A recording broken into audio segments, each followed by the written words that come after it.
Hey guys, it's Billy and welcome back to Spill Sesh. Today we are doing a teacup and we are talking about Dixie D'Amelio going on tour and getting hated on for it, Tana Mongeau's podcast drama, and the Ace family getting accused of lying. Let's get into it. So first, Dixie D'Amelio, no stranger to hate, let me tell you that. Anytime there's an opportunity for honestly any TikToker, there's a lot of controversy and people have a ton of opinions about it. And this time is no different, but if you guys remember Big Time Rush, they got the band back together and they are going on tour. It's their Big Time Rush Forever tour and they announced that Dixie D'Amelio is going to be opening up for them.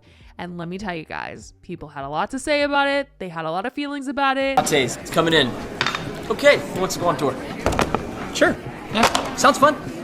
I'm in. Nice. Got it. Honestly, though, if she was going to go on tour with anyone, I do kind of think that this is kind of right. I mean, Big Time Rush is from Nickelodeon, and this is like a throwback type of situation, and I feel like they're bringing the old in with the new, and a lot of people were saying that they should have got somebody who doesn't have a lot of fame or literally anybody else to go on tour with them, but I think it kind of makes sense. And I'm not surprised about this, about Dixie getting an opportunity like this, because she was a part of Jingle Ball, which is pretty big, and she was performing there, and now she's going on another tour, and I think it just makes sense for her. I do kind of wonder what they think the age range of the people going to these shows is going to be, because I feel like a lot of people that want to see Big Time Rush are going to want to go for nostalgic reasons, and people that want to see Dixie are going to be pretty young. So I don't know what's going on there. That's the only thing that kind of confuses me. But like I said in the beginning, I do think that they're trying to mix the old with the new to keep things fresh for the tour, but we'll see. But seriously, let me know if you're going to Big Time Rush. I'm really curious to see like how many people actually want to go to this.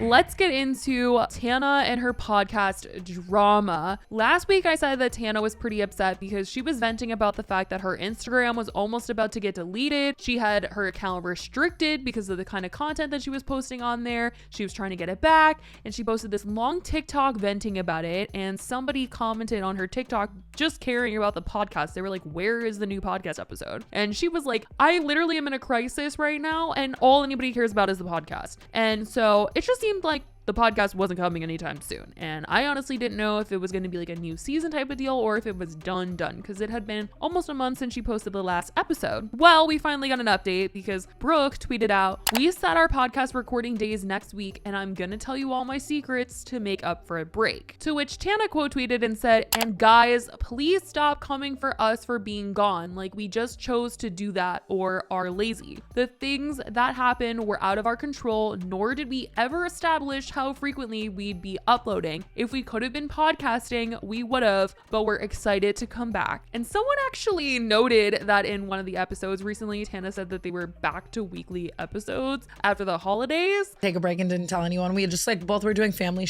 and holiday and just knew this wouldn't be possible. But then everyone was just so evil to me on Twitter. They were like, she can't do anything consistently. I know, people were DMing me like I knew she couldn't commit to anything. I'm like, damn. Like, right. Like how, like, no, I'm committed. I've committed to the bit and we are back now for the new year with weekly episodes per usual. Weekly episodes per usual. We're excited.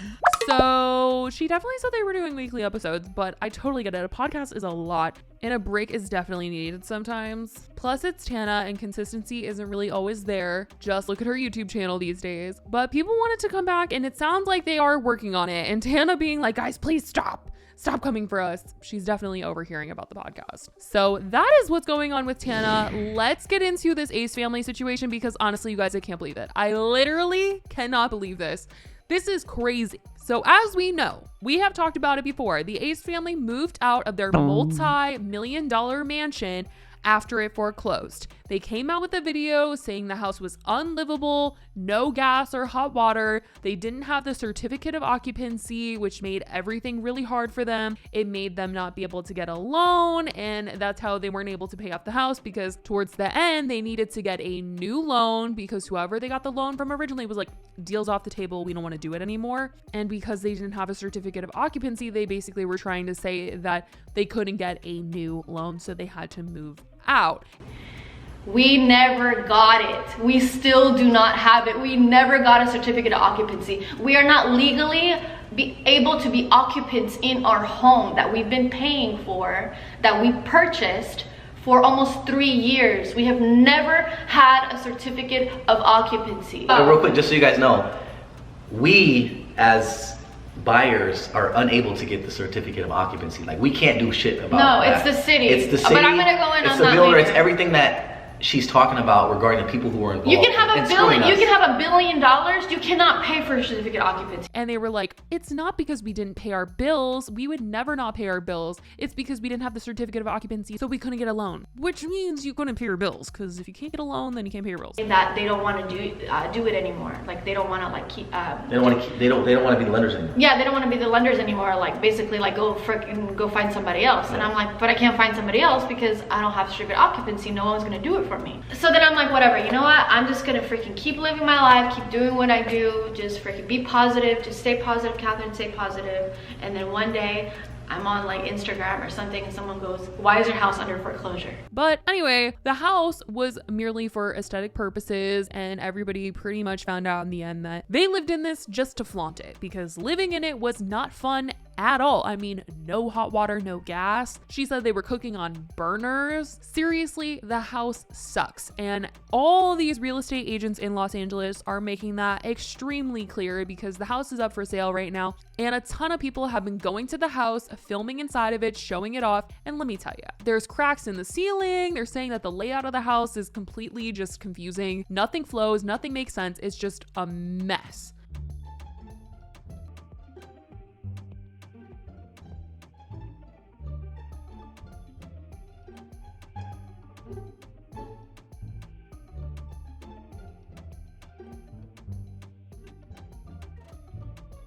Best way I can describe it is if you gave a toddler a crayon and asked them to draw a house. It's essentially a bunch of square building blocks.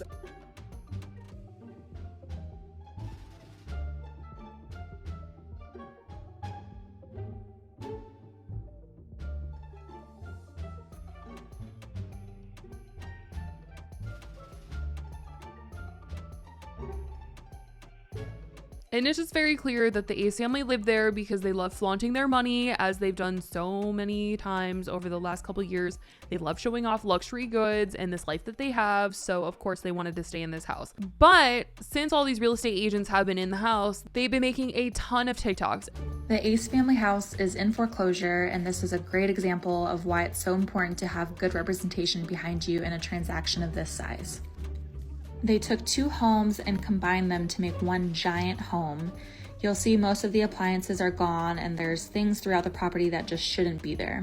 While the views from this property are incredible, the quality of work is not. And one real estate agent in particular has been just showing off the house, saying how confusing the layout is, all these little things. But most importantly, somebody commented, let's see the home inspection first before you're the 500th person to tell us the truth on this house. Because this person was saying that the house was actually livable. Despite all the bad things that they were saying about the house, and despite all the things that they were saying about things not getting approved and the certificate of occupancy, this real estate agent was saying, it's actually not true. And people wanted the proof. People wanted the receipts. So this real estate agent pulled up this website, and it says, LA Department of Building and Safety report, the home received its certificate of occupancy, all approved. Don't believe everything online. So they're saying that the Ace family house did have a certificate of occupancy, which would mean that they actually could live in that house. I have a lot of questions about this because, you know, they're not really showing off the address or anything like that. I have a lot of suspicions about this whole thing. Honestly, anything that comes about the Ace family, very suspicious to me.